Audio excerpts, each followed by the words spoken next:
విజయనగరం జిల్లా ఎస్వీఎన్ నగర్లోని సుజాత కన్వెన్షన్ హాల్లో శాసనసభ ఉపసభాపతి కోలగంట్ల వీరభద్రస్వామి సమక్షంలో జరగనున్న నియోజకవర్గ విస్తృత స్థాయి సమావేశానికి మాజీ మంత్రి బొత్స సత్యనారాయణ, జిల్లా పార్టీ అధ్యక్షులు, జిల్లా పరిషత్ చైర్మన్ మజ్జి శ్రీనివాసరావు, పలువురు నేతలు హాజరయ్యారు.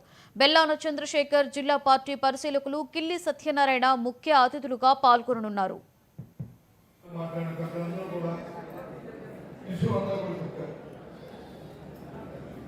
సందర్భాన్ని మళ్ళీ ఒకసారి మనం చేస్తున్నాం.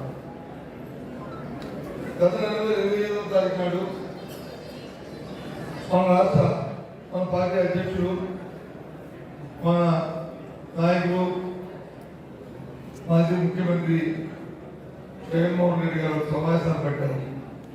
రాష్ట్రంలో ఉన్న మన పార్టీ పెద్దలందరినీ పిలిచారు.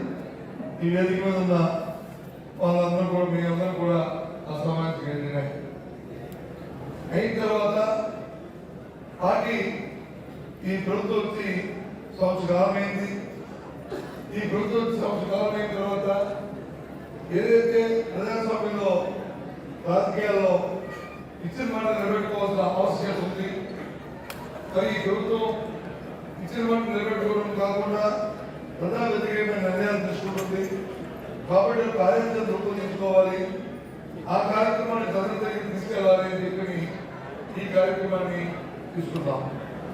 ఆ నేపథ్యంలో ఇవాళ రాష్ట్రంలో 175 నియోజకవర్గాల్లో సమావేశం పెట్టుకొని ఆ కార్యక్రమాన్ని మీకు విస్తరించి మీ ద్వారా అక్కడ బ్యాంకుల పెద్దలు ముందున్న మీరు అందరూ కలిసి, పట్టణాలు అయితే వార్డులను, గ్రామాల్లో అయితే గ్రామాల్లో, గవర్నర్ అయితే గ్రామాల్లోనూ ఈ కార్యక్రమం తీసుకెళ్ళాలి. ఇదేదో మనం తెలుగుదేశం పార్టీ మీద బలపడడానికో లేదా కోటి పార్టీ మీద వచ్చి వాళ్ళ మీద ఏదో ఆవాహన మాట్లాడినందుకో, లేదా వాళ్ళ వచ్చి వీధుల్లో పెట్టి